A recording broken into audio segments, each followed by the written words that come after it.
tells of fallen angels and the bastard children called Nephilim. God destroyed the Nephilim's bodies and doomed them to wander the earth in an invisible dimension, and they are still terrifying men. In our modern paradigm, they are known as demon spirits. The word, demon, is from the Greek language and means knowledge. The demon knowledge is greater than man's. The Bible tells of their creation in Genesis chapter 6, and they were the cause of the destruction of life on earth. The Apocrypha and early Jewish writings expound on these evil spirits. The Book of Enoch tells of their giant stature and how they manipulated the genetics of man and animals, in every imaginable way. In other words, no stone was left unturned, in their evil experiments. These evil spirits who proceeded from the giants that are still roaming the earth, and they will do so until the days of consummation. Here's what they do. They attack. They afflict. They oppress. They destroy. They do battle. They work destruction on the earth. They cause offenses. And again, these spirits proceeded from the giants, who came from people and part spirit. And so their number one target are people. Number one target. Folks, some of this can get weird, but it will explain. You guys have knowledge of the great monoliths and so forth in the world. These great structures, the pyramids and everything else. I'm going to bust a few bubbles tonight, because everybody's starting to go down this wrong path concerning all the constructions of old. And it's not right. Actually, it's quite simple. It's not complicated. It's not a miracle. It's something that was done. And you have to know the architecture of the spiritual realm to understand what I'm talking about. That's like portals. People talk about portals all day. The average person will say, well, what's a portal for? Isn't that from the Wizard of Oz or something? Right? But let me explain something to you. These evil spirits don't need a portal. They've been here since the beginning. I'll share something with you. Just to show you what people may not know, but it's knowledge and wisdom that was given out a long time ago that people don't really accept now. Now understand this. God gives His wisdom to anyone who will receive it. The problem is no one wants to receive His wisdom because they already think they have enough. Okay? They already think they have enough. I've heard a great many stories about the children of heaven who are called the Watchers, the first set. God referred to them as the children of heaven. How many knew that? They were the children. They were young. One of the same angels that made a pact on Mount Hermon was also the serpent in the garden. How many know that? How many know that? He was in the Garden of Eden. He is a serpent that did his thing. Semyaza was deceived by Lucifer himself, which, by the way, his kind is of a serpent. Just so you don't think I'm going off the rocker, you're also going to have to know about Michael, Uriel, Raphael, Gabriel, Ramiel, Sarakihal, and Raguel. You have to know about those angels. You're going to have to know who the four angels are that stand before God and what their jobs are. By the way, it's your heritage. You need to know what their jobs are, right? It's your heritage. You do realize they're fellow servants. The angels are.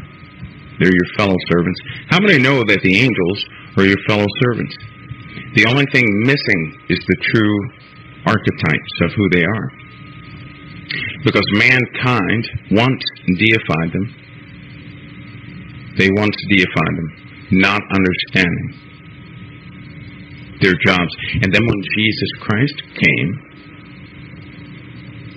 He placed some of their responsibilities in you through the Holy Spirit. How many know that? How many know that? You know what? You might be really thankful for Jesus Christ after this conversation. Salvation is one thing, but to be able to survive and walk and stand in this world, that's another thing.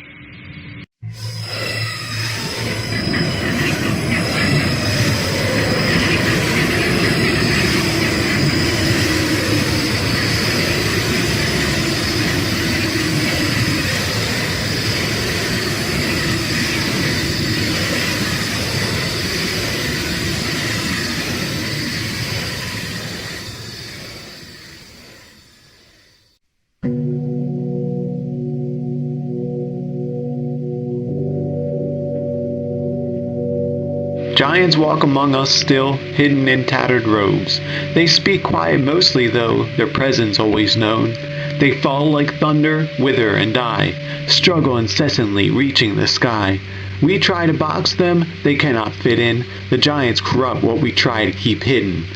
And if one day we make it inside, find a way to conquer the giants' hide, we'll watch the giants that we slew, and find that we killed ourselves too.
a good distance, 1,000, 2,000 years after the flood, he's writing this. And he says the Nephilim, the unholy progeny of the fallen angels and the women of earth, creating this hybrid being known as the Nephilim, were on the earth in those days and also afterward. In other words, and there's a lot of confusion about this. There's only one incursion. Nonsense. There are many incursions, multiple incursions. And in fact, when Joshua came into the Promised Land, who's there? He had to fight, let's face it, non-human beings. They're called giants in the Bible. In Hebrew, they have many names. But my point, and here's the point, folks, that I want to make as we begin to talk about Watchers 8, because it opens on a note that you might find unbelievable. And we'll talk about that in just a minute. But I have to say that before the flood, the supernatural descended and touched the natural world. Jude talks about this. Sure. Peter talks about it. Good old Apostle Peter mentions this, the fact that the angels left their first estate. There are a lot of people who argue against this, saying, these were the sons of Seth and so forth. But for the sake of our today's program, what L.A. and I would like to stress is the fact that we are now entering those days once again.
North American accounts of the giant skeletons that were found in the Ohio and Pennsylvania Valley. I'm talking everything from 10 to 12-foot tall guys found in copper armor. And the more I investigated, I found out it was a worldwide situation where we're talking some really big skeletons, all the way up to 36 feet tall. If we only had basketball then, huh? Well, I can tell you this, when some of these guys, some of the British giants, for instance, one guy specifically, listen to this, a guy by the name of William Joyce in the late 1800s, he could lift a ton dead weight, in other words, 2,000 pounds. And that you're only talking about a guy that was 8 feet tall. So I think the situation that most people find in history is there are too many question marks. And when you're looking at the temples of the world, and you're looking at all of the, what would you say, the answers that are out there, but seemingly are, swept under the rug, I think it becomes apparent that for some reason, someone doesn't want the issue of giants brought up, and that's why I spent 3 decades dealing with it. And as you know, the book has got on the front cover a British explorer with 2 12-foot giants from Kashmir standing over him. Now, again, this was in the late 1890s, and as early as 1970, in the jungles of the Amazon, there have been actual reports of people running into very shy natives who are in excess of 9 feet tall. How tall do you think the little guy is in the middle on your cover of your book, Genesis 6? According to they claim he's right at 6 feet. When I got that from a group of people in London that have the only photos of these guys around. Also in the book, I have a picture of a 12'2" Irish mummy. And it's fascinating because, later in the show we can get into the mummy issue, but the point that's fascinating is if you take guys that are all the way up to 36 feet tall, 20 feet tall, the Emperor of China had 2 15-foot guards. Charlemagne himself was surrounded by rather large individuals. We have a Roman emperor named Maximinius who was a giant himself. His wife's bracelet, George, would fit around his thumb. We're talking about people that are, we're talking about people with big egos, big appetites, and incredible strength. We're not talking about the medical situation that you see sometimes on the History Channel where they show giants as being these guys that don't live very long, obviously like Andre the Giant, who was a wrestler. Right. We're talking about guys with unbelievable strength, unbelievable knowledge, and unbelievable wisdom. On the website, I even show some of the Incan kings, I-N-C-A-N, Inca, from the Inca Empire, basically in the museums of Peru, that have 4 to 5 times the cranial mass of a standard human skull. So we're not only talking about big guys, we're talking about people with incredible intelligence, and we're talking about an answer that obviously classical anthropology and archaeology, these guys don't want to deal with this. I think it was David Hatcher Childress that coined the word Smithsonian Gate. In other words, a cover-up of history that's rather pronounced. And when you begin to dig, as I began digging over 30 years ago, you can find out that the reports of newspapers in America, of newspapers around the world. Interestingly enough, after I did the last show with Art, somebody went on the website and they sent me from Eastern Europe, they've already sponsored I guess you'd say an undertaking to go into some of the caves where they found a whole, basically, cavern of giant skeletons. And in the New Ancient American, which is a magazine that's put out in America, they found the most contemporary find it someplace in desert Southwest, and it actually shows the pictures of the giants, shows the cave, etc. So basically, interestingly enough, too, is that when you look at this, you see that there is a very, very, how should I say, skittish archaeological base out there that doesn't even want to deal with this. Well, do you think, Stephen, that these giants were regular offsprings of people, or that they popped up in a very unusual way, depending on the percent of population at the time? Well, first of all, I believe that the reason I use Genesis 6, let me read this and I'll comment. All right. Genesis 6, 1, 2, and 6 are kind of interesting because it gets into the whole alien, the whole Nephilim, the whole Zechariah, Sitchin, Anunnaki, but let me read it. It says this: "And it came to pass when men began to multiply on the face of the earth, and daughters were born unto them, that the sons of God saw that the daughters of men, that they were fair, and they took them wives, all of which they chose. There were giants in the earth in those days, and also after that, when the sons of God came in unto the daughters of men, and they bore children unto them, the same became the mighty men which are of old, men of renown." Now, there are two opposing viewpoints on this. During about the 4th century A.D., the Catholic Church basically said, well, no, these were the sons of Seth. And the sons of Seth married the daughters of Cain, and out of good men marrying bad women came giants. We're talking about men, George, that had 6 fingers, 6 toes, and double sets of teeth. Now, that's kind of interesting because all through the digs in North America, especially in Catalina in California, Lompoc, where there's a prison in California, they found red-haired giants, 10 to 12 feet tall, double sets of teeth, 6 fingers, 6 toes. You go to South America, and the Mayan god Shambachlum had 6 fingers, 6 toes.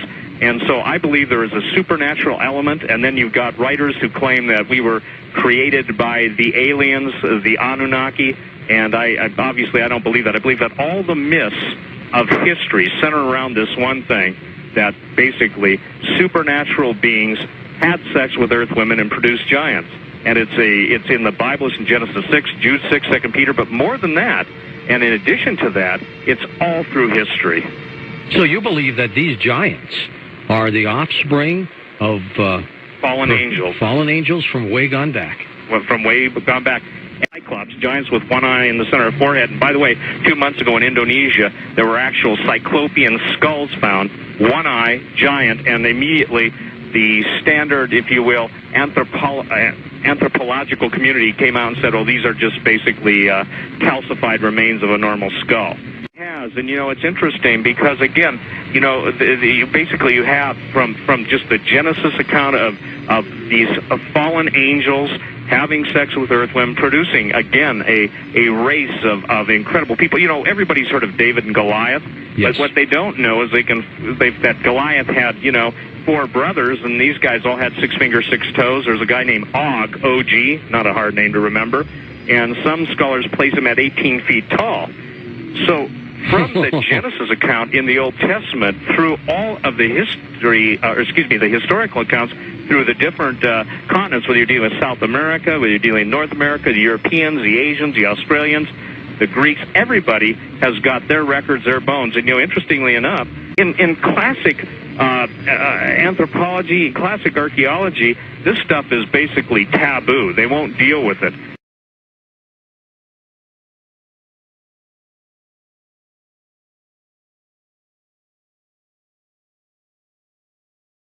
The extinct species of giant, whose bones fill the mounds of America, have gazed on Niagara as ours do now.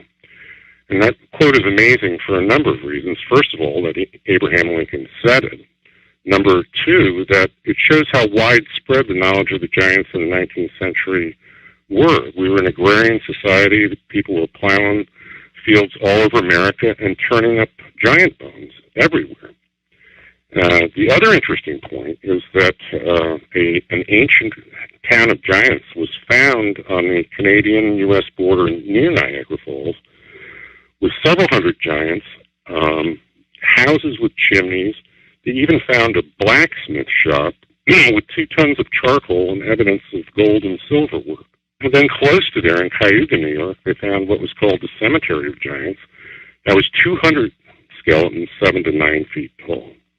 A little farther down the state on the Pennsylvania line, they found 150 skeletons, 7 feet tall.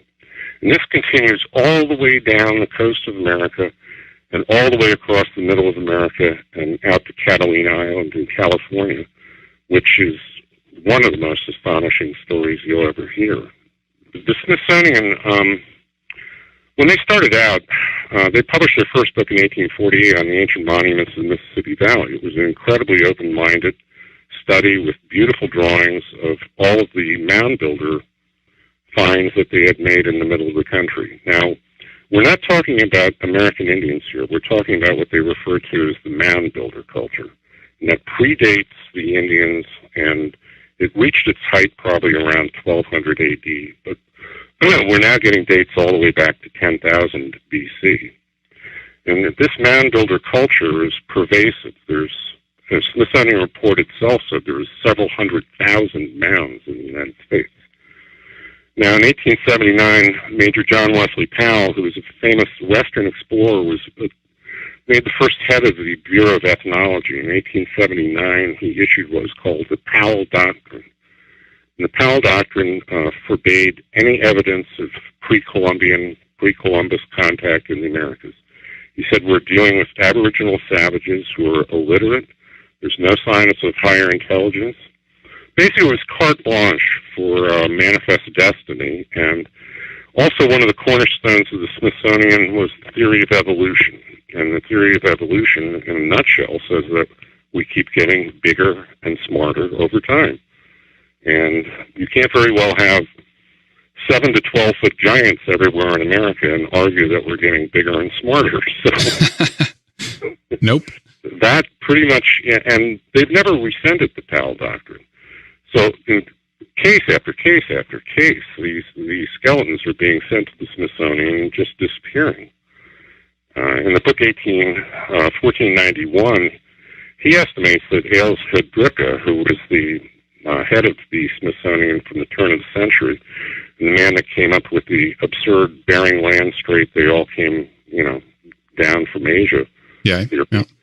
They estimate in that book that he had secreted over 30,000 skeletons during his tenure and refused to examine them. What happened with them then? Do we know? Well, I think it's kind of like that Raiders of the Lost Ark movie. They put them in boxes and they go off somewhere into the memory hole. There's, a couple of cases where somebody's actually, the Fowler Museum in UCLA purports to have 200 of the skeletons found out in Catalina, but that's a whole other story we can get into. The Smithsonian, on the other hand, is completely not forthcoming at all. Now, who would you say, if we could try to tackle that question a little bit, of who actually discovered America, or has it always been inhabited, do you think? Well, this is very curious. Some of the finds, including the Spirit Cave mummies, which were found out in Nevada, they were discovered in the 1940s by the University of Nevada under several feet of bat guano. And they were incredibly well preserved, red hair, still intact, and covered in an incredibly finely woven fabric made out of tule reed, which is like papyrus. These things were dated at the time to be 1,000 years old and promptly filed away. And several years ago, a University of California researcher heard about them. He got one of them, carbon dated it to 7,500 BC. Huh. We're talking about advanced weaving and mummification in the Americas at 7,500 BC. So at one point, I say, well, maybe we discovered them and they didn't discover us. Exactly, yeah. But the related finds, especially in the Newark earthworks and up in Iowa along the Mississippi River, there's evidence of hieroglyphs, Egyptian writing, Roman coins. There's Hebrew holy stones that they found.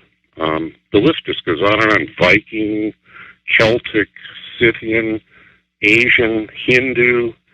I think everyone knew we were here, except kids that go to school in America these days. And in Newark, Ohio, where a number of giants have been found, Ohio University has in their collection what they call the Holy Stone, which is a condensed version of the Ten Commandments, and some ritual cleansing bowls, which have been dated to the Second Temple. So it does raise some interesting religious questions as well.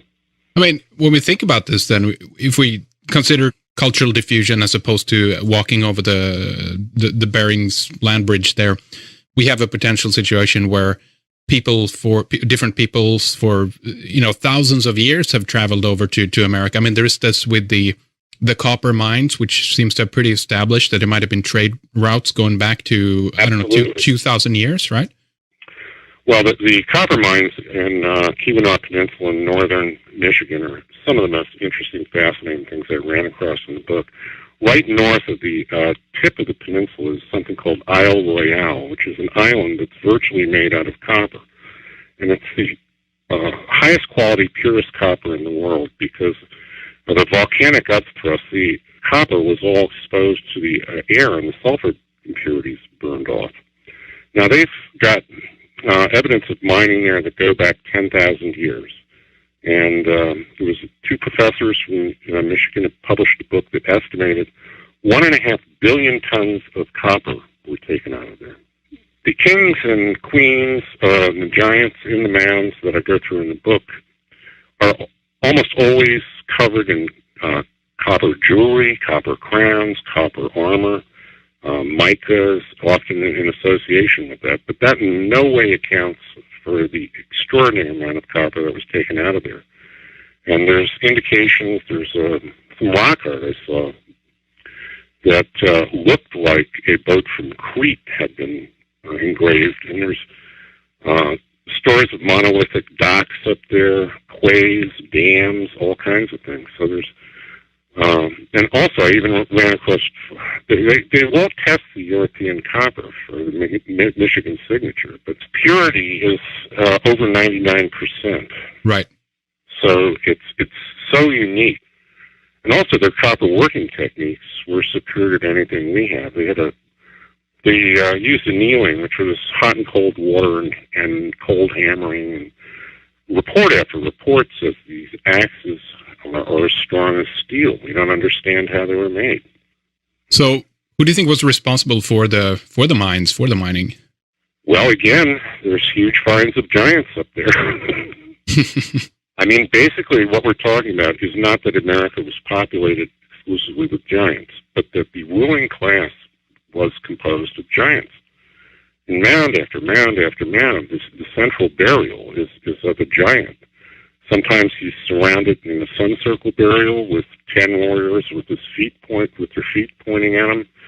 I have a great series of reports out of Tennessee and Kentucky that was done by Dr. John Haywood in 1823, where he went over 100 years of the stuff they had been finding there, and they found 9-foot blonde-haired giants in secret caves with roll-away stones, sacred springs, standing burials with monoliths around them. Just extraordinary stuff. Golden Gate Bridge. It's built out of steel, and it expands. And you've got to have expansion joints. So when you're driving on the deck of the bridge, you'll cross over a grate. And that grate is interlocking like the fingers on your hands.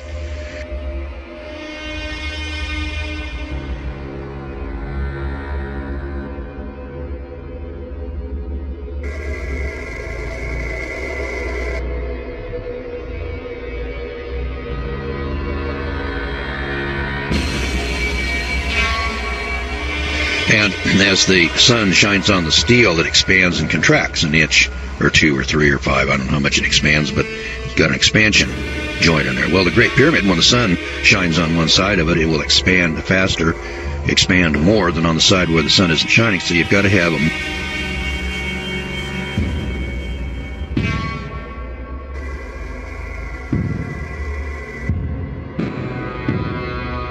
Golden Gate Bridge, or the Bay Bridge.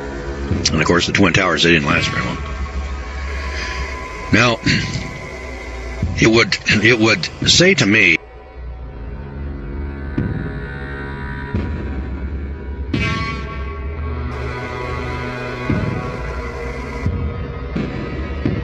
people who built the Great Pyramid must have had at least the same technology that we had in 1964 to measure it.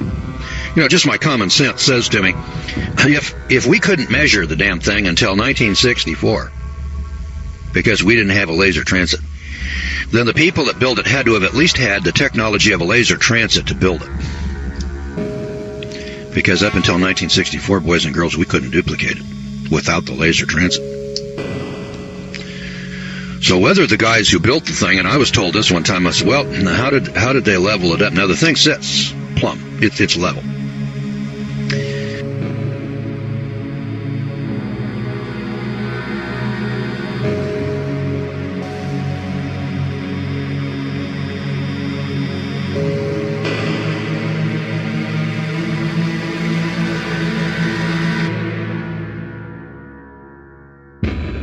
But then when this thing sits on 14 acres and it's plus or minus plumb, and then it's plus or minus a half inch on 4 corners, sitting on 14 acres, which is bigger than the Empire State Building, which is bigger than the Twin Towers, which is more accurate than either. You know, you got to sit there and say, hey, wait a minute. These guys were not savages dragging their knuckles on the back of the ground. These were not Cro-Magnons. We can't duplicate the thing today. That tells me they got to be smarter than we are. Now, if we could duplicate the thing today, we'd have 4 or 5 of them sitting out there. And you don't see anybody building those today. Now, there had to be a reason for it. I don't know what the reason was. And that's another thing.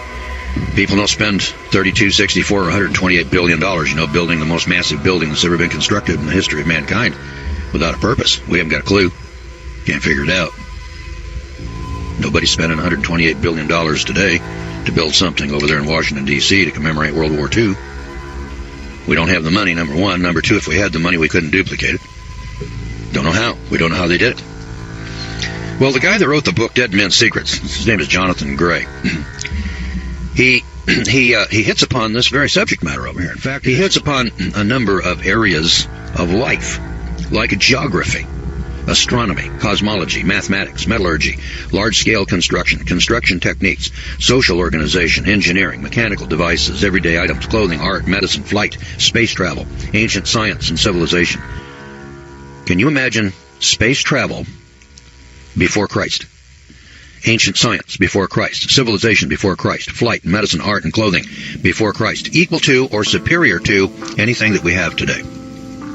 Now, right away, somebody says, well, if that were true, we would have heard about it from archaeology. You would?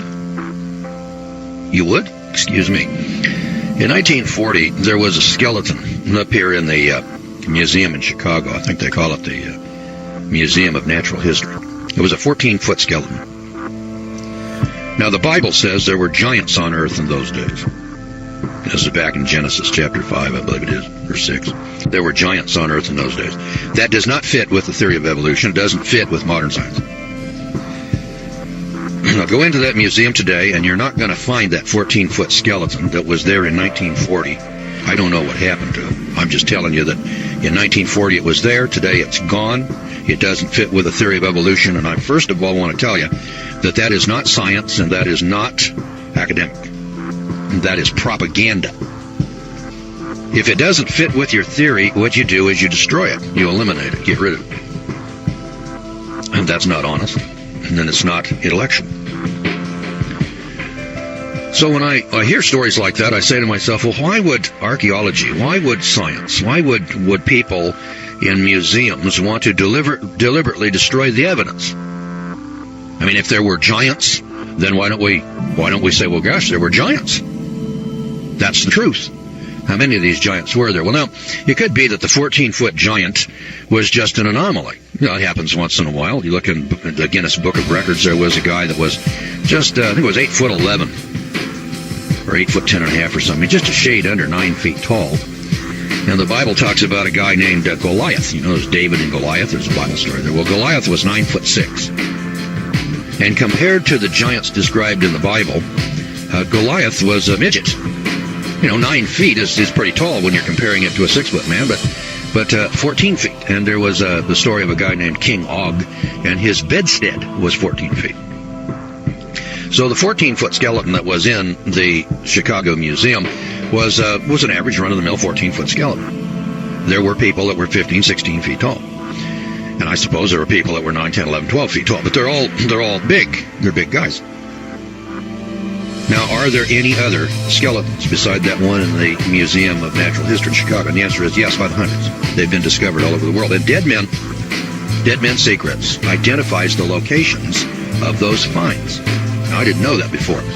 So I had heard of the Great Pyramid. I had heard of the Nazca monuments out here in the desert where they get spiders and monkeys, that are miles across, 6-8 miles across.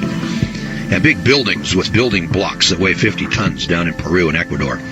And cities that are built on cliffs and on top of mountains, Those are just one here and one there and one. It makes you think, well, my God, were there people out here in ancient times smarter than we are today, more technologically advanced?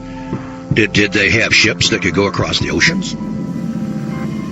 Before the flood, flying in jet airplanes, they had medicine equal to today, art, clothing, and mechanical devices that have been dug up, but they don't fit the theory of evolution. See, evolution is a fairy tale for adults that tells us once upon a time, long, long ago and far, far away,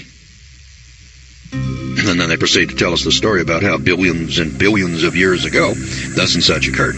Pure fantasy. There isn't a shred of evidence, not a shred of proof. No scientific tests can be duplicated. And, if people want to believe that, that's fine. There's no problem with that. People believe in religion. I kind of watch people, religious people. They scare the hell out of me, and I watch them as far away as I can get from them. And then they believe in superstition. And rational people who attach themselves to science, they attach themselves to another superstition called evolution. I call that science. I look at both of them and I say, oh my God, I got one superstitious bunch on the one hand, and I look over here and I got another superstitious bunch on the other hand. And neither side can ever come to an actual grasp of truth and understanding, how did it actually happen? So in order for us to do that, if we're going to arrive at the truth, we got to actually come to grips with 14-foot skeletons and buildings that are so big and so massive that we can't duplicate them today, and ask the question, well, how did those people build that? Who was here to do that? We look at Stonehenge, in amazement to this day, and say, how in the world did those people get 30-ton blocks of rock sitting up there on top of that? That would be a whale of a feat. It can be duplicated. We could do Stonehenge. But hey, boys and girls, there's a lot of buildings around the world that we can't duplicate today.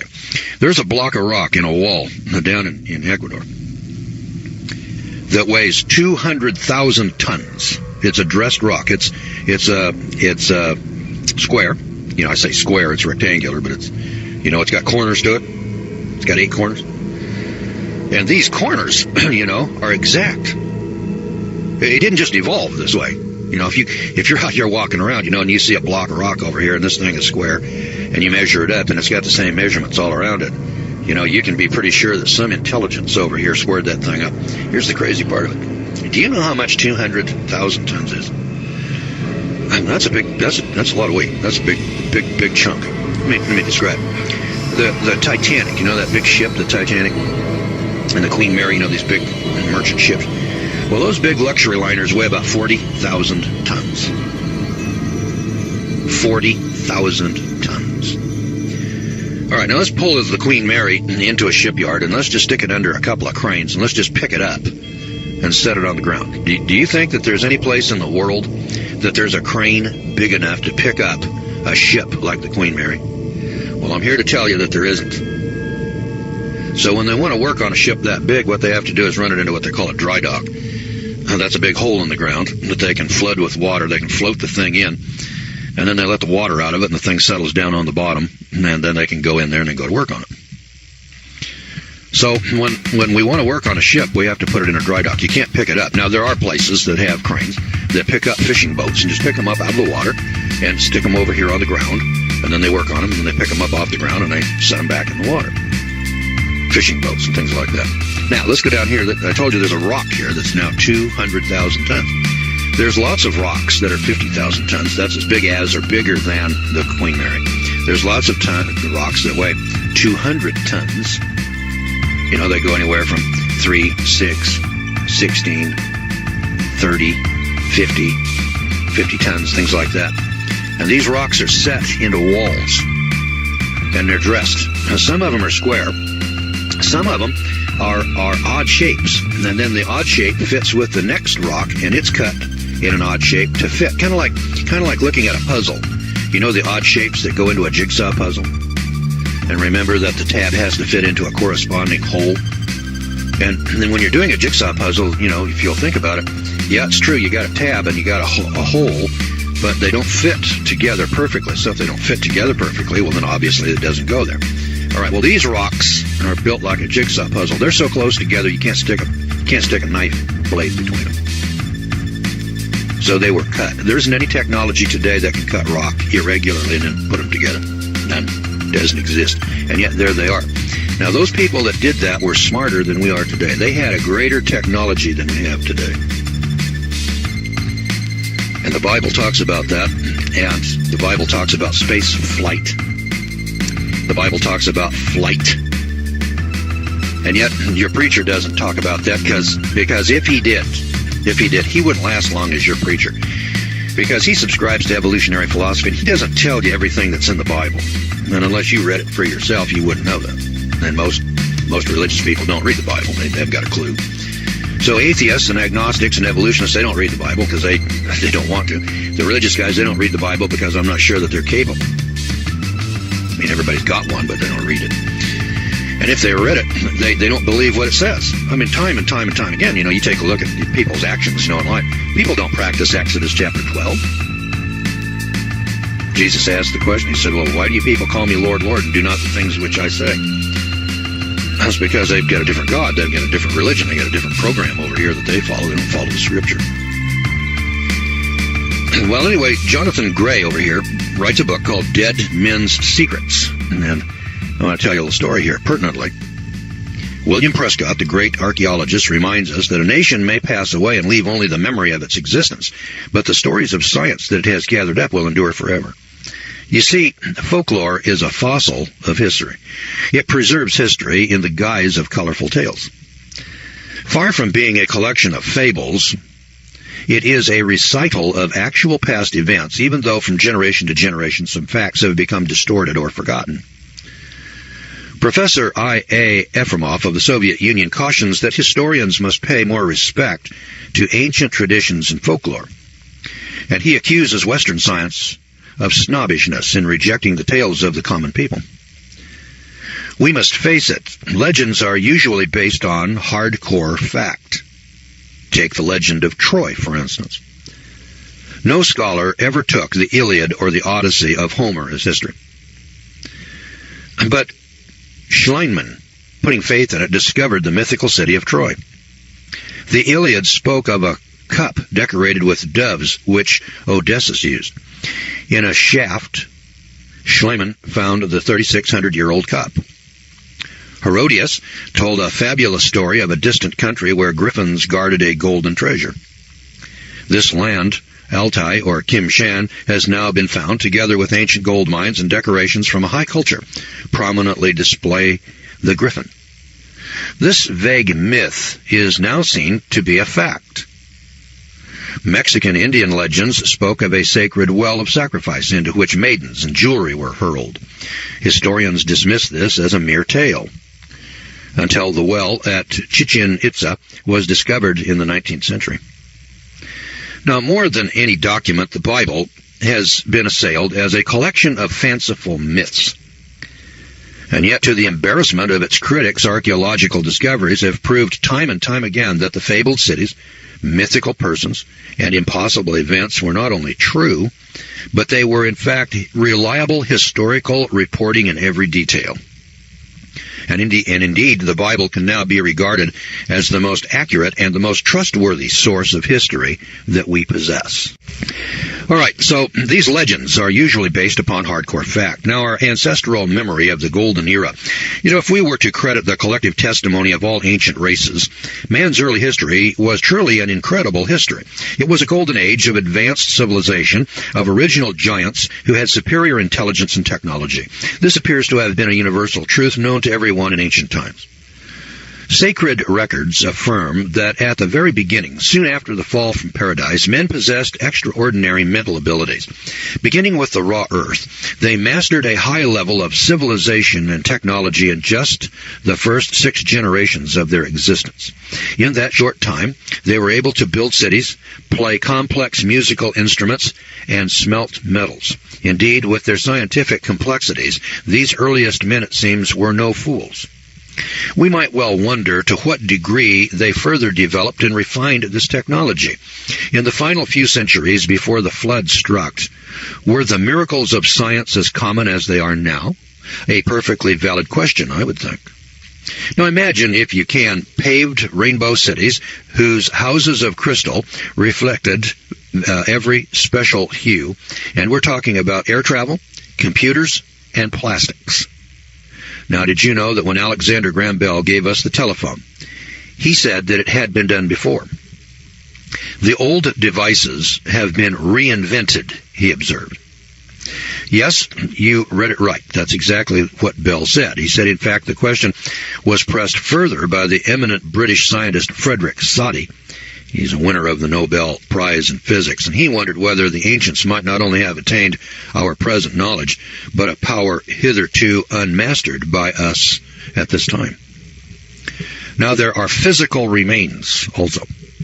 So, in our quest here for the truth concerning ancient civilizations, we've got to have some physical evidence. as a jurist or a lawyer, if we went into court and we wanted to prove our theory or prove our side of the case, we'd have to have some kind of evidence. We call them exhibits, physical evidence. Now, where did Bell and Sadi get their information? Well, quite possibly from some rusty old records. Nevertheless, our quest is not based on ancient texts and reports, but on accepted scientific discoveries. There are recently discovered artifacts that cannot be dismissed, namely objects of metal sitting in museums today that are unquestionably made in the ancient world that would have required very advanced technology to produce, a technology not to be repeated until our day today. The weight of evidence grows daily, evidence that all of the major secrets of modern technology were known and then forgotten long ago. Evidence that early man did create a society that surpassed ours in all aspects of development. The entire world is really a dead man's tomb. It's a treasure hunter's paradise. As we prize or we open the coffin, suspense builds. And slowly, we are lifting the lid on a lost technology which almost smacks of science fiction. We come face to face with such absurdities as brain transplants, colonies on Mars, and invisible men. And then we wonder, what's next? Well, admittedly, such concepts almost strain credibility. And we're tempted to ask, could the ancients have really advanced so far? It may help to consider our own age. As recently as 100 years ago, were not most of today's inventions totally unknown, even unbelievable? Since then, the spawning has been very sudden and very rapid. And what's more, the present age of basic discoveries is hardly at its end. It is forecast that just 15 years in the future, the accumulated knowledge that we have today will double in just 15 years. Now, can you grasp what that means? How then can one possibly conceive of the state of knowledge attained by the antediluvians before the deluge struck? Let me ask you this question. Think about this for a second. In the Bible, it tells us that they were artificers in brass and iron in Genesis chapter 4. An artificer in brass and iron. Let's go back to Columbus. Now, we look back 500 years and we say, well, that's the Middle Ages, and technology wasn't as advanced as it is today, but we had ships. And we had metallurgy, we had swords, and they had some cannons, they had guns, they knew about gunpowder. Well, in Columbus's day, in 1500, they were still casting cannon in sand. A turret lathe had not been invented yet. Metalworking tools, such as lathes, were yet to be discovered in the future. Now, if we were casting cannon in sand 500 years ago, and within 500 years we're putting men on the moon, if in Genesis 4 they already had advanced metallurgy, that is, the mixing of metals together, which is advanced beyond casting cannon in sand, couldn't they do the same thing in 500 years? Now, the amount of time from Adam and Eve until the flood was 1,656 years. So if in the first 1,100 years, they were able to reach metallurgy, then they had 556 years left with which to duplicate the technology that we have today. Now, there's an obscure scripture here in the Bible. I thought I'd point this one out. It's in Deuteronomy chapter 30. That anticipates space travel. I looked at this some years back, and I kind of marveled, and I said, why would God even put such a thing in there unless he was already familiar with? In verse 4 it says, if any of yours be driven out unto the outmost parts of heaven, from thence will the Lord your God gather you, and from thence shall he fetch you. How far out into the heavens has man traveled that he has been lost on other planets or on other moons, like, say, our moon or Mars? I don't know. It never entered our vocabulary until the last 50 years. It's been in my lifetime. When I was a kid, we used to read the comics, and there was a guy by the name of Flash Gordon. That was science fiction. That was in the 1950s. Nobody ever thought that anybody was going to travel to the moon, or build a space station, or put satellites up in the air with which we could bounce radio waves off of and telephone calls. Never occurred to anybody. We had Dick Tracy with a watch, a two-way communication watch. Today we all have cell phones. Dick Tracy, science fiction, 1950. He's got a two-way wrist radio. Today everybody's got a cell phone talking with people anywhere in the world. Now, we did that in the last 50 years or so. And notice that the technology that we have here today, in the world today, just take a look around you, computers, automobiles, airplanes, jet airplanes. We didn't have that 100 years ago. Go back 200 years. Look what has been accomplished over the past 200 years, and ask yourself, if these people were already advanced in metallurgy prior to, this is BC, this is way before the flood, for crying out loud, this is before Noah's Ark. Now, I know, you go to the movies and you look at the movie, Noah's Ark, or you look at the movies that are produced by Cecil B. DeMille, in Egyptian times, and we say, hey, these people are barbarians. They're ancient. They don't have technology. They're building pyramids that we can't duplicate today. They're building buildings and monuments that we don't have a technology to do. But they're dragging their knuckles on the ground and hitting their women over the head and dragging them off. That's preposterous poppycock. It's insane. Doesn't add up with the physical evidence. I mean, that pyramid is sitting there, boys and girls, like it or lump it. It's there. We can't build one today. We don't have the money. There isn't anybody in the world, including the United States of America, has got the money to duplicate that Great Pyramid. Technologically, we could do it today, but it wasn't until 1964 that we were able to do it. Now, those people back in those days, they built that thing. And here's the Bible talking about space travel here in Deuteronomy 30, verse 4. And I'm sitting there saying, if we can come to space travel, if we can come to jet engine flight in 100 years, from 1900 to 2000, this isn't too much of a stretch of my imagination to see somebody doing this prior to the flood. And do we have any physical evidence of it? Oh, you betcha we do. Physical evidence abounds. Not 1 or 2 or 5 or 10, but by the hundreds.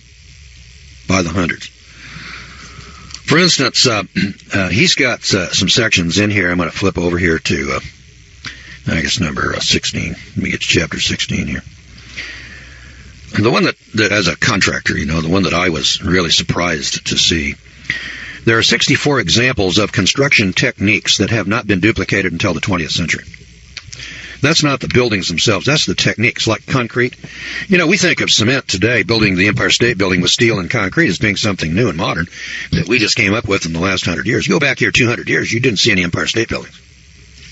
Now, that's a modern technology. There's some buildings that have been built out here in the hinterlands, and there's microscopes. Did you know that in Moses' time they had microscopes? I was absolutely amazed. Glasswork and microscopes. I'm going to give you some examples. 24 examples of glasswork and microscopes sit in the museums today, not on display. They sit down in the basements, hidden away so that you can't see them. Like the skeleton of the 14-foot giant up in Chicago. They're not on display. They exist. They were found. They've been recorded. We have the pictures of it. We know that they're there. But they don't fit the theory of evolution. And anything that doesn't fit with evolution is not put on display. Nobody has an explanation for it. Well, there's an explanation. When you see something like a 200,000-ton block of rock that is set in position, somebody had the technology to make it, pick it up, move it, and set it into place. We can't do that today. And since we can't explain that, and our fairy tale dream world says that we're evolving better and better, smarter and smarter, it doesn't fit with the evolution fairy tale. So then we ignore it. We hide it. We pretend it doesn't exist. As I said, that's not science, and it's not academic. It's just propaganda. So we're in chapter 16, and we've got some buildings. I want to point out a couple of 3 buildings here. We've got about 10 minutes. So. A startling surprise awaited Captain Don Henry on that particular day in 1976. He was 40 miles off the southern coast of Florida directing sonar readings on the ocean floor. Suddenly, an immense pyramid-shaped structure showed up. It was 300 feet below the surface. Subsequent underwater closed-circuit TV was to show the pyramid to be about 420 feet high. It's a veritable skyscraper, nearly the size of the Great Pyramids of Egypt. When 12 other pyramids turned up on a NASA satellite photograph of the Amazon jungle. Noted author Charles Berlitz and Dr. Manson Valentine, curator of the Miami Science Museum, excitedly organized a major scientific expedition to the underwater pyramid, the first of its kind, which set out with a crack team of 15 archaeologists, researchers, and divers early in August of 1978. At the same time, a NASA-supported expedition led by Florida explorer Philip Miller set out for the Amazon jungles of Peru, accompanied by a documentary film team to investigate the foliage-covered pyramids found there. I'm intrigued by an apparent relationship here. Huge ruins throughout the world generally resemble each other in construction, as well as in geographical and astronomical alignment. What is more, constructions which are technologically impossible today face us. Precise construction and colossal size indicate that the builders had unknown techniques and energy sources at their disposal. It makes one feel that these magnificent, time-defying ruins that still exist after 4,000 years can hardly be the work of primitive barbarians. Surely they are the scientific instruments of an advanced universal civilization. So join me on a grand tour, and you'll see what I mean. This is not possible by muscular strength. This grand complex was built with a technical skill embarrassing to us and by a method which is totally unknown to us today. Here was a city of startling dimensions. Acres and acres lie covered with truncated pyramids, artificial hills, lines of monoliths, platforms, underground rooms, and giant gates which incorporate architecture beyond our technical scope today.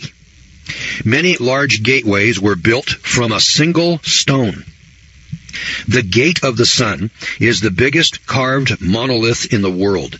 It is a single block of rock, 10 feet high and 6 feet wide. The size of some of the buildings is astonishing. The fortress of Akapana, 650 by 496 feet, was once a pyramid 167 feet high. The Sun Temple was on a platform 440 feet long by 390 feet wide, composed of blocks of rock 100 to 200 tons each. Walls of the temple complex itself had blocks of 60 tons each. Steps of the stone stairway were 50 tons apiece. Here were terraced temples like those of faraway Babylon and Nineveh.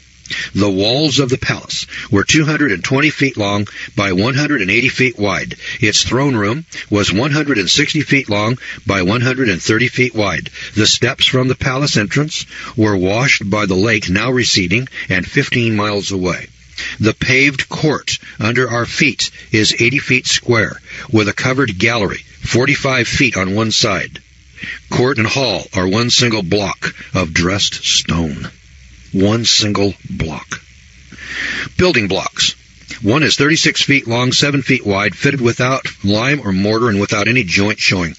Nearly every stone is accurately cut and polished, nicked, mortised, and occasionally even beveled. Water conduits have a completely modem shape with smooth cross-sections, polished inner and outer surfaces, and accurate edges. See these half pipes? They have grooves and corresponding protrusions that fit together. Plundered Spanish invaders stole the interlocking copper or silver keys which secured the stonework from earthquake damage until they had survived for thousands of years.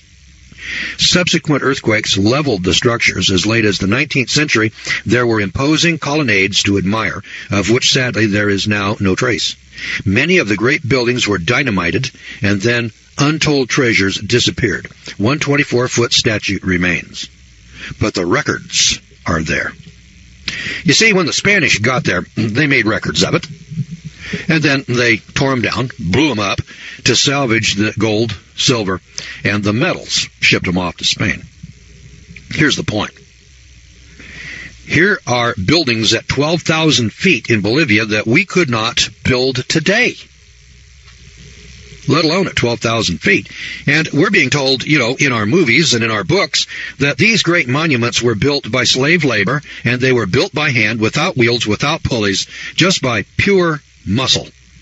That's preposterous poppycock. You talk about fantasy world. Hey, you talk about fairy tales. That's a fairy tale. But it's better than that. All right, we are reviewing the book called Dead Men's Secrets. So last time I gave you an introduction, and I said, hey, listen, there's some big monuments around the world. In fact, in this chapter 16, there are 57 of these examples of architectural marvels and wonders that are built around the world that we can't build today. You know, it's one thing to say, well, yeah, we could duplicate that today. But when you've got monuments out here, as I pointed out last time, you got a block of rock that weighs 200,000, not 200 tons, 200,000 tons, which is 5 Queen Marys. Somebody quarried that block of rock and then moved it and set it in place. There isn't anybody in the world today that can do that. The entire Russian apparatus, the American, the Russians, the French, the British, the Europeans, the Chinese, all combined, can't pick it up and move it. Now, somebody did that past tense. Now, how'd they do that? We don't know. We ain't got a clue. And there's 57 of those stories here in the book. It's called Dead Men's Secrets. You can probably get a copy of it down at Barnes & Noble. It's fairly new. It's 2004. The author's name is Jonathan Gray. And it's put out by an outfit called, kind of an odd publisher here. I've never heard this name before. They call themselves Teach Services Incorporated. Published by Teach Services Incorporated. They got a webpage. It's www.teachservices.com. And it's TEACHS is in capitals. And ERVICES.com is in lowercase. It's the way they've got it here in the book. I'm very impressed by the book. I have heard about these stories. I have heard about batteries in the Museum of Baghdad. And I've heard of airplanes out of Ecuador, model airplanes, you know, little models of airplanes that were jets. You know, and today we would look at that and say, my God, that's a jet airplane. And made out of silver, you know, little ornaments and things like that. And you hear about these little stories, the 14-foot skeleton I told you about last time that was in the museum up in Chicago, disappeared. And this author points out that the Smithsonian is sitting on warehouses full of this stuff. And they won't put it out. They haven't destroyed it. In some cases they have. It's been destroyed. But much of it is in the warehouses. And they're not putting it out on display. It doesn't fit evolution. And if it doesn't fit evolution, then we don't put it out. And so this guy wrote a book. See how many pages are in here. It's a pretty thick book. It's like 300 pages. Come on, page numbers. Show me your stuff here. Oh, my God. Tell me there's no page numbers. Here we are, 350. Yeah, it's 350 pages or more. 350 pages, and it talks about geography, astronomy, cosmology, mathematics, metallurgy, large-scale construction, construction techniques, social organization, engineering, mechanical devices, everyday items, clothing, art, medicine, flight, space travel, ancient science and civilization, all of it documented, all of it with physical evidence that we have uncovered over the last 200, 300, 400 years.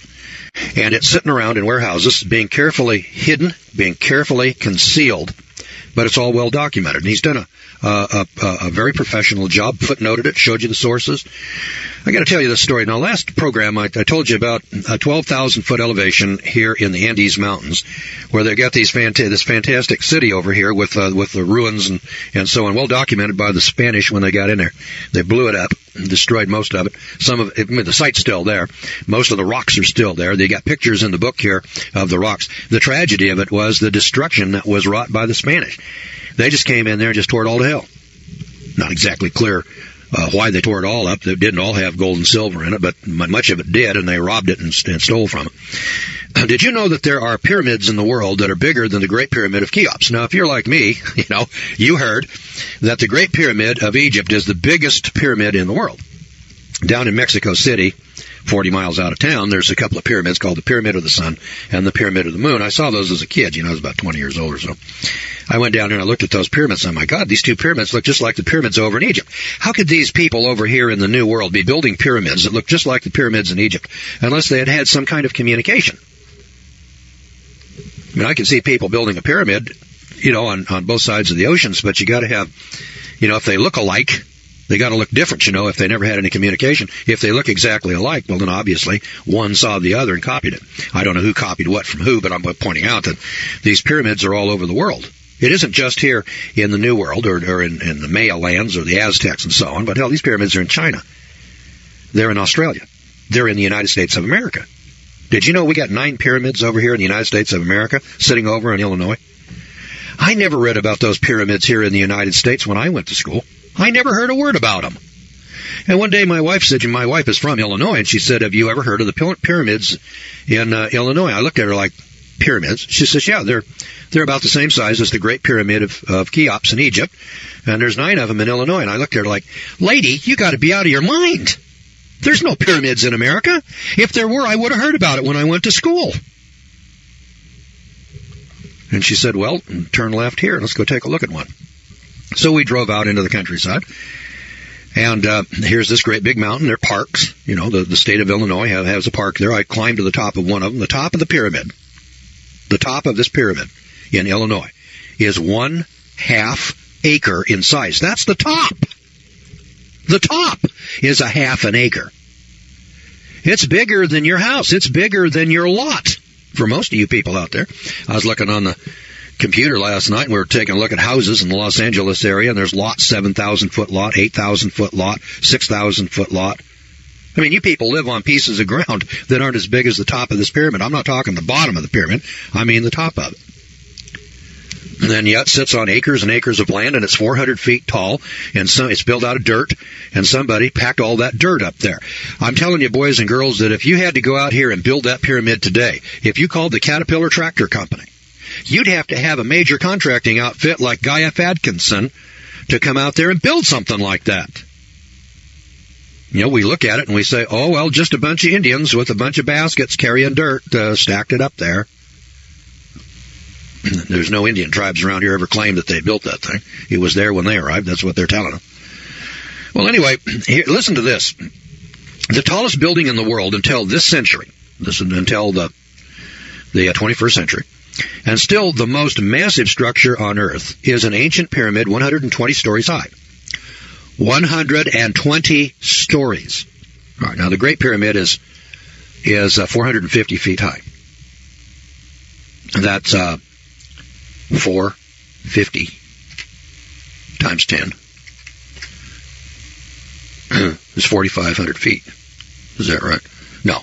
That's I think the Great Pyramid of Cheops, if I remember, is 450 feet divided by 10. Yeah. That's 45 stories.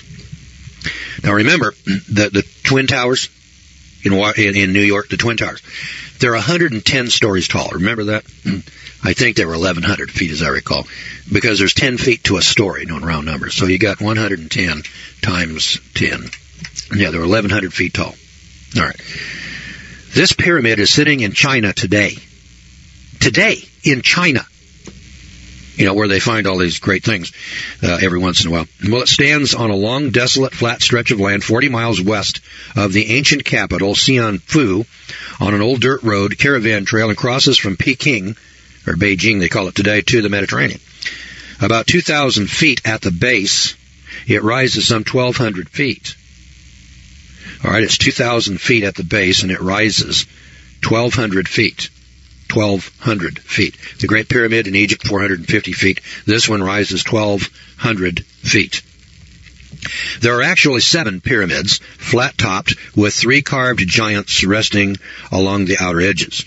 The 4 faces of the pyramids are, like so many ancient structures, aligned to the compass points. Traces of color remain on the sides, indicating that colors that were given to each side: east, aqua green; south, red; west, black; north, white; and on the flat tops, traces of yellow. A pair of American adventurers who roamed Asia between the 2 world wars, R.C. Anderson and Frank Shearer, were shown these pyramids, and Anderson visited Egypt's pyramids in 1970 and believed himself to be the only man living to have seen both the Chinese and the Egyptian pyramids. In 1946, a U.S. Army airplane crew rediscovered and photographed these pyramids from the air. Placed 26 skyscrapers the size of the Empire State Building, and you have the volume of the largest Shin Si pyramid. All right, you ever hear of that? I hadn't either. Just wanted to tell you. Some skyscrapers, heights, and constructions in China equivalent to 120 stories, Ecuador 60 stories, Egypt 48, Bermuda seabed 42, Italy 35, Iraq 30, Guatemala 23, India 22, Mexico 21, Kampuchea, Kampuchea 20, Arabia 20, and Turkey 20. Now these are all buildings or monuments in China, Ecuador, Egypt, Bermuda, Italy, Iraq, Guatemala, India, Mexico, Kampuchea, wherever that is, I can't tell you. If you want to check me out, Kampuchea, probably some new country in Africa, Arabia, and Turkey, 20-story tall buildings. Hell, we weren't building 20-story buildings until 1900. And they're still here. These structures, by the way, boys and girls, have withstood time for thousands of years. And it's thought that all of these structures are built before Noah's flood and survived the flood. Or they were built right after the flood in the period of time between Noah and the Tower of Babel and up to the time of Abraham, which would have been around 2000 BC. Now, some of these monuments went through the flood, I would guess. They survived the flood.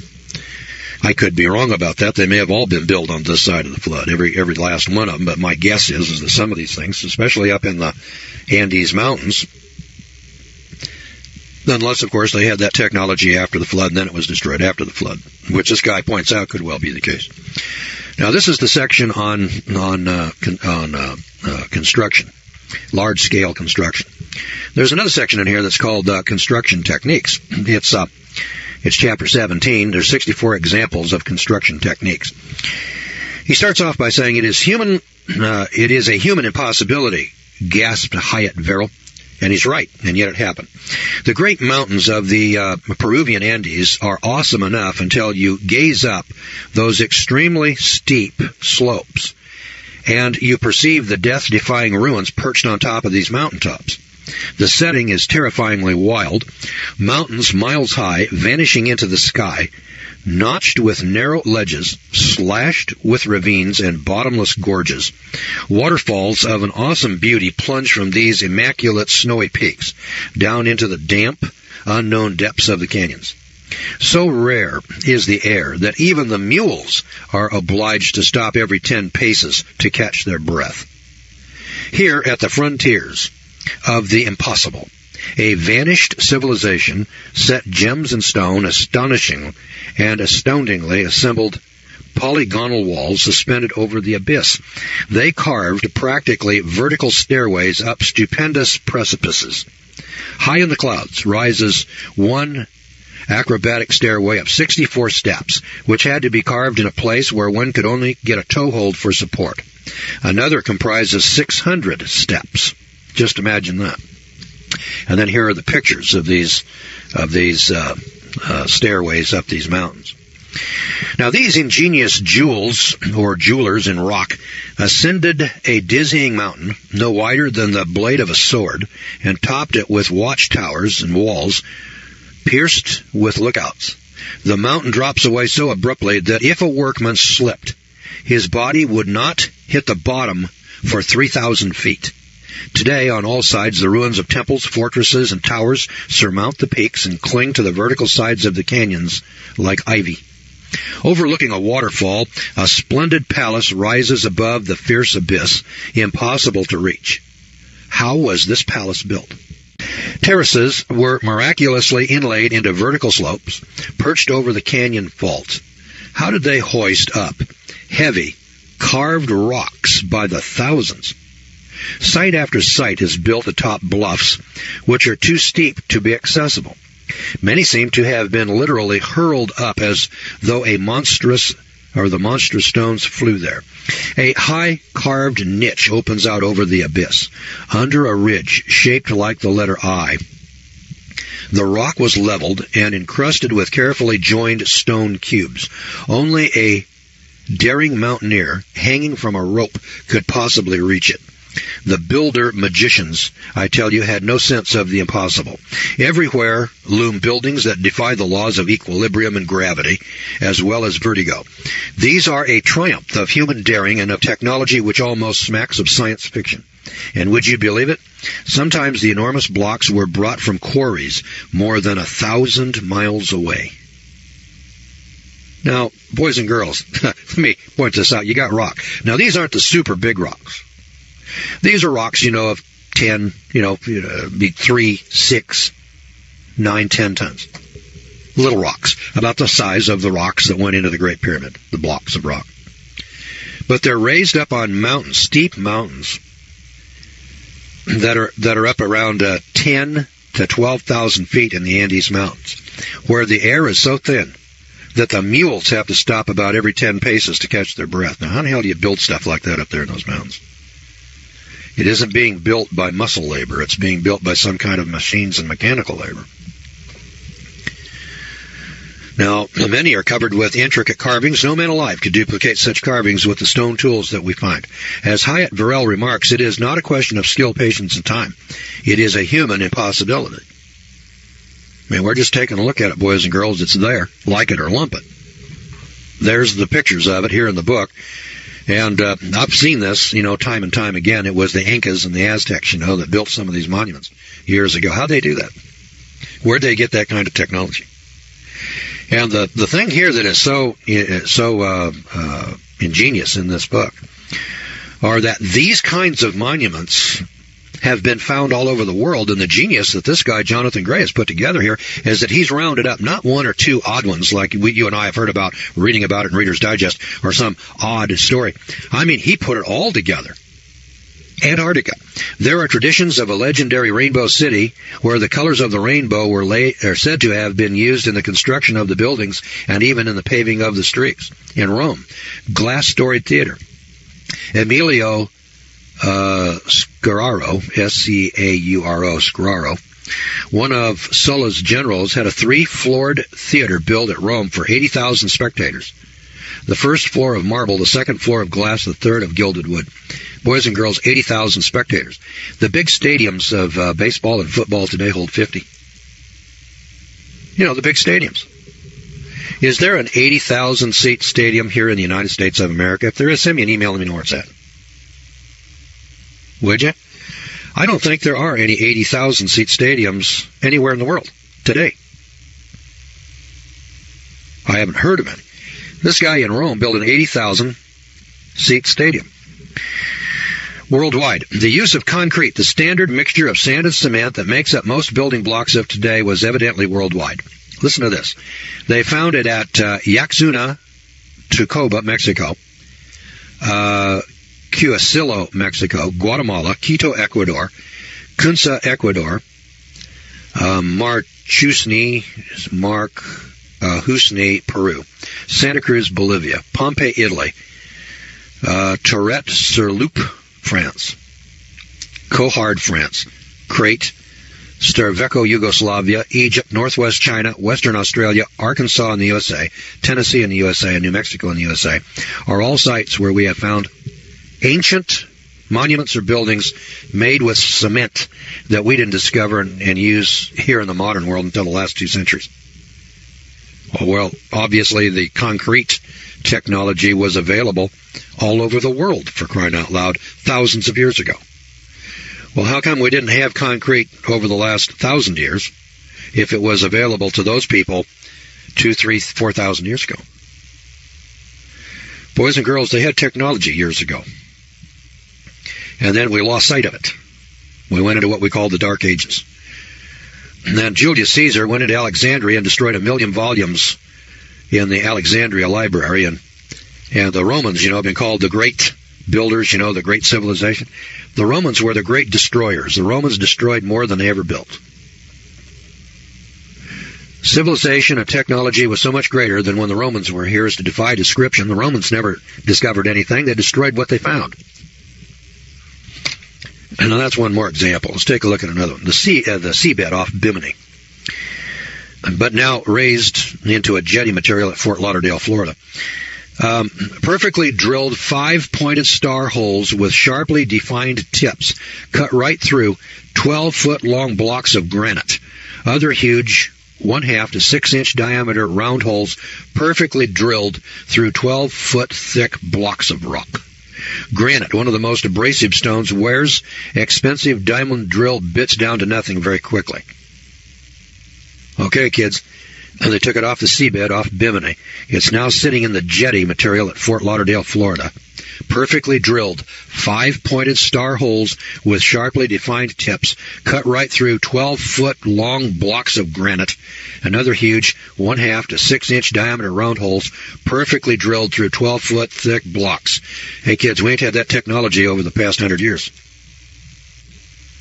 Where'd those people get it thousands of years ago? 200 years, 500 years, 1,000, 2,000 years ago. Where'd it come from? Did it come from savages evolving from monkeys, dragging their hands or knuckles on the ground? Come on, kids, let's grow up and get real. You know, the people over in Borneo who are still living back in the Stone Age are not doing that kind of technology. And you're sitting there saying, well, you know, we men, we're getting smarter and smarter as time goes along. Hell, we can't do that today. Over in Turkey, the boring of holes finer than the thinnest needle in a block of hard stone. Turkey. Over in Turkey. They got holes bored through stone which is finer than the thinnest needle. We can't do that today. Boring into granite rock with drills that turned 500 times faster than modern power drills today. 500 times faster. In Peru, Tibet, Egypt, and the Sudan, outer walls sheeted in gold, silver, polished marble, or sparkling white gypsum. Granite building blocks, smoothly polished like glass. Practically all buildings of antiquity have been stripped of their outer shiny surfaces, so that today we see only the raw stonework. In Syria, Babylon, Mexico, Samaria, plaster-coated surfaces. In Tibet and Babylon, decorated enamel or blue porcelain walls. Enamel, blue porcelain, Tibet and Babylon, today. China, Babylon, Mexico, and Egypt, multicolored surfaces on building exteriors. In Brazil, the use of different colored stones in the approach steps to buildings. Peru, steps polished like glass. Bolivia, colored decorated pillars. Greece and Peru, hydraulic gates opened by means of a complicated jet of water. In Crete, Etruscans in Italy, hydraulic lifts. Essential to the support of highly technological society must have been the use of massive water storage dams of modern strength. The enigma was, vestiges of these appeared not to exist. As I sought for evidence, the question kept emerging. Had river rampages obliterated all traces? Recently, one solution to this mystery fell open in quite a bizarre manner. Arkansas. Carpet rock, an area, an acre or so in size, which recently split off the Petite Jean mountainside, has a curved grid of ironwork running all through it that gives it the carpet appearance. Examination, however, shows it to be reinforced concrete with the steel gridwork still intact and little rusted, surprisingly, until you realize that it was sealed from oxidation until splitting off the cliff only recently. The whole cliff, Carpet Rock and Petite Jean, is thus seen to be one vast concrete pour, very, very old. It was the spillway of a vast dam which must have contained the White River and the Arkansas River in one great impounded lake. Now, does this sound like the work of semi-primitive men who had to use stone tools, horses, and vine ropes? No, the early builders obviously had sophisticated techniques. In later times, methods became more basic and building less ambitious. The earlier apparatus fell into disuse, gradually disintegrated, and was ultimately lost to history. That's here in Arkansas. Carpet rock. Features of houses, 2- and 3-story dwellings. In Lebanon, Crete, Tunisia, Arizona, houses of 5 and 6 stories. Pakistan, Babylonia, expert construction in bricks, expert construction in bricks similar to our own, heated to about 900 degrees. So they weren't just making mud bricks, boys and girls, they were making fired bricks. All right, we've been taking a look at construction techniques and large-scale construction. I'm an old-timey contractor. That caught my eye right away. I see these buildings, monuments. I see concrete being used, cement being used in ancient structures. I see pyramids in China. I see pyramids in Mexico. I see pyramids in Illinois. There are pyramids all over the world. Pyramids, like the pyramids of Egypt, all over the world. Who built them and why? I suspect many of those were built before the flood. And if not, then the technology from before the flood, assuming that it was all destroyed, then was built after the flood. In that period of time between about, 2350 BC and about, maybe, 1500 BC, maybe a 1,000-year period. Now, there's a lot of questions that you probably have in your mind that are answered in other chapters in the book. Always keep in mind that when I review a book, I cannot read the whole thing to you. I can't cover every page, every subject, every topic, every chapter. So I pick out of the book those chapters that are really boggle the mind. Now, there's one in here that deals with electricity. Have I got electric in here? Where is it? Geography, astronomy, cosmology, mathematics, metallurgy, large-scale construction, construction techniques, engineering, mechanical devices, everyday items. There's a chapter in here that deals with electricity, and I can't put my finger on it. So I'm not going to spend the time looking for it right now. How about microscopes? Microscope. Did Moses have a microscope? Now, we know that Galileo discovered the telescope, sometime in the 1500s. And then from that, somebody got smart and they said, well, if we can see out to the moon, can we see something a little bit smaller? And then we polished glass. And then we made the glass convex and concave. And as time progressed, we finally came up with microscopes. Well, listen to this story. It's chapter 15. Glasswork. Microscope on a sexy spider. Leaping lizards. What do you make of that? Shall we bank for another run? The Peruvian flyers could scarcely believe their eyes. Spread out below all over the desolate Nazca Plateau was a mass of geometric patterns and giant pictures of birds, animals, and people as far as the eye could see. These ground-drawn objects were so numerous that they could be seen only from an airplane. Small wonder that they were not discovered until that day in 1939. Now, here are some really fabled, and you've probably heard this what do they call this thing now? Nazca, N-A-Z-C-A. I imagine if you put that into a Google search, you probably get a lot of information, Nazca. Anyway, for those of you that are uninitiated, down here in Peru, up around 15,000 feet, there's a flat plateau. And on this plateau is a spider. This spider is 6 miles across. It's built about 18 inches high out of just little rocks. Somebody went out here, and they just picked up little rocks, and they built a stone wall 18 inches high. And they built it in the outline of a spider. And the thing is 6 miles across. 6 miles. And it's in perfect size. I mean, the legs are the perfect size with the head, and the head's perfect sized with the body. And it's got all 8 legs, and they all stick out in one thing. There's monkeys and other animals, and there's people, and they're 6-8 miles across. The only way you can see, when you're on the ground and you're walking along, what you see is a stone wall. And so you walk along and you say, gee, here's a little stone wall, 18 inches. It won't keep a sheep in. It won't keep a llama in. It won't keep a cow in. And it's about 18 inches high, and it's uniform in height, and it goes out there for a long, long ways. I mean, you can look down this wall, and it curves, but you can't see what it is. You could not tell that was a spider by looking at this walking on the ground. But in 1939, some guy's flying over it with an airplane taking pictures, and he says, oh, my God. There's a great big spider down there, and it's 6 miles across. Well, then they went down there and they started measuring this thing. Who built that? And who built the monkey? And who built the people, the outlines of these people in these 18-inch stone walls? That's who built it. And then the question is, why? Why would anybody do such a thing? Because you couldn't appreciate it. You couldn't even know it was there unless you were in an airplane flying over it. You have to be in an airplane. You got to be up in the air over the top of it to see what the hell it is. That's how big it is. Now, that tells you pretty plainly that whoever built that thing built that to be looked at, and the people that are going to look at it are going to look at it from an airplane or from up in the air.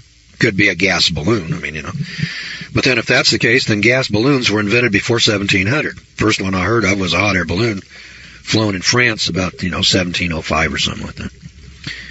But it gets better than that. Not only do we need an airplane to see this, fashioned by an unknown pre-Inca culture, and covering an area of 30 square miles, they're still unexplained.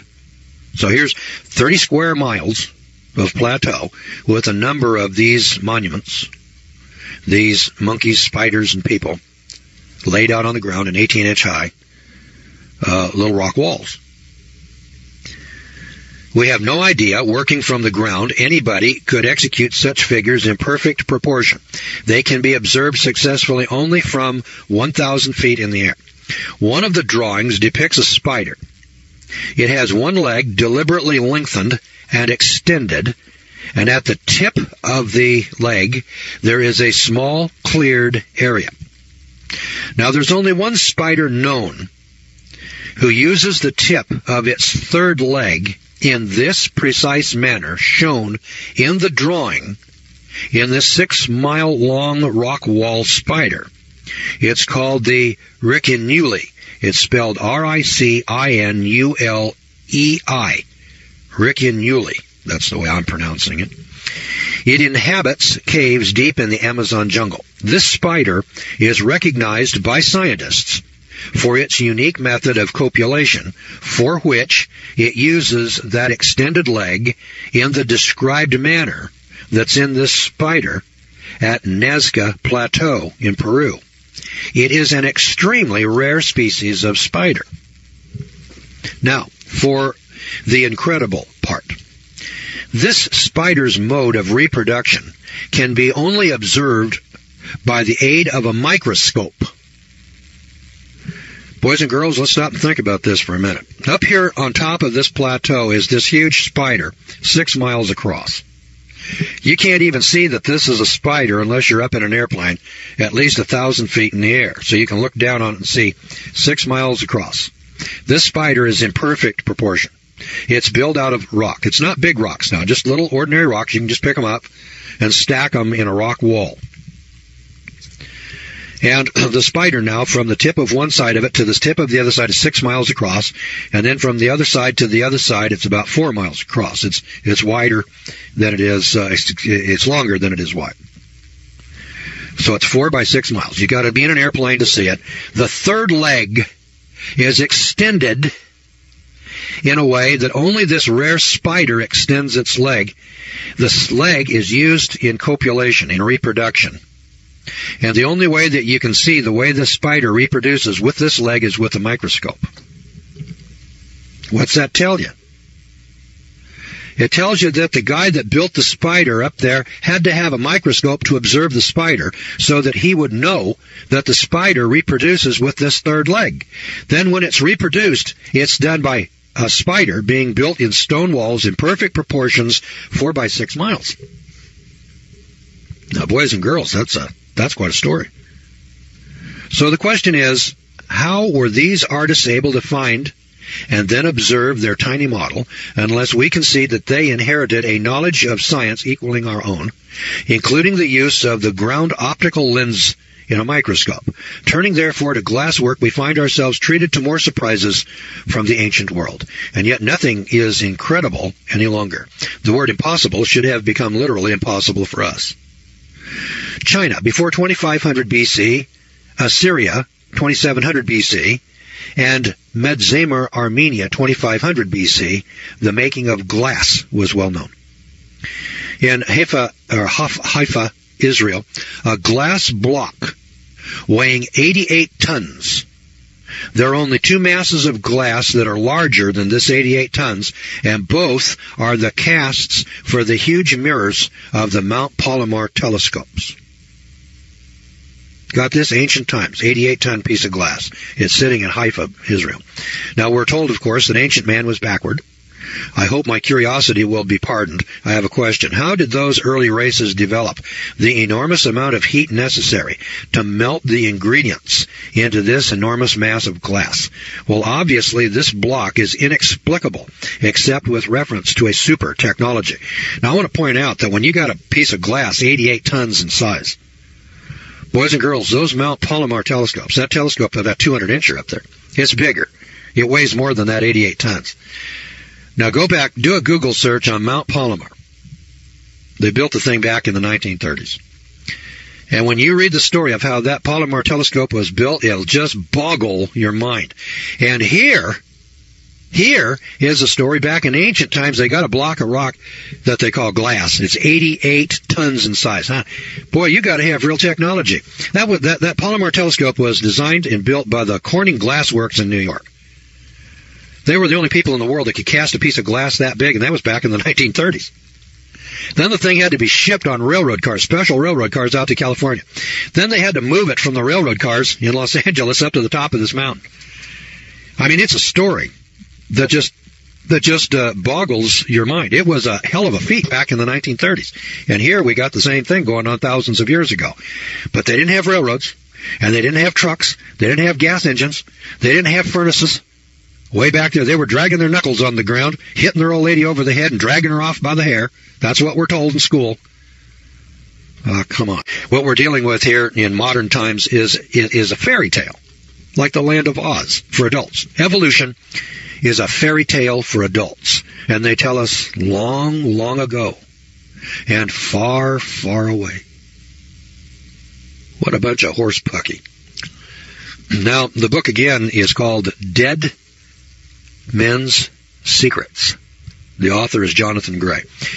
I'm not sure you'll find this book in a used bookstore. It's pretty new. It's published in 2004. I think if you went to Barnes & Noble, they'd probably get you a copy of it. Dead Men's Secrets. I don't know where this came from. I've got books stacked up here in my office that are here for review. I probably have 30 stacked up here now. I picked this book up the other day. I couldn't set it down. I never saw anything like it. Now, I've heard these stories. I've heard of that Nazca Plateau. I probably read about it in Discover magazine or maybe Reader's Digest, or something like that. And then, you read these odd stories, and then you say, God, that's really amazing. And then, you don't hear any more about it. Over a course of a lifetime, you probably can think of 10 or 15 of those. This guy, Gray, has them in here by the hundreds. There's one section in here that has 103 examples. On construction, there's chapter 15 and 16. One of them's 57. And the other one is something else. I've forgotten exactly. Yeah, here it is. There's 57 examples of skyscraper height, huge constructions, and etc. And then there's 64 examples of construction techniques that are modern. Techniques like concrete that I told you about. Now, I can't sit here and read them all to you because I want to cover a broader spectrum than that. But listen, there's 18 areas of life and technology. Like sailing around the world. Columbus discovered America back in 1492, and we say, hey, he was the first guy to get over here. I've mentioned this in the past. That's poppycock. Poppycock. When Columbus got here, there were people here, for crying out loud. To say Columbus discovered America is nonsense. When he got here, the continent was people. There were people everywhere. So obviously those people got over here somehow. So the archaeologists come along and say, well, yeah, they did, see, but there was this land bridge between Siberia and Alaska. And they came across that land bridge.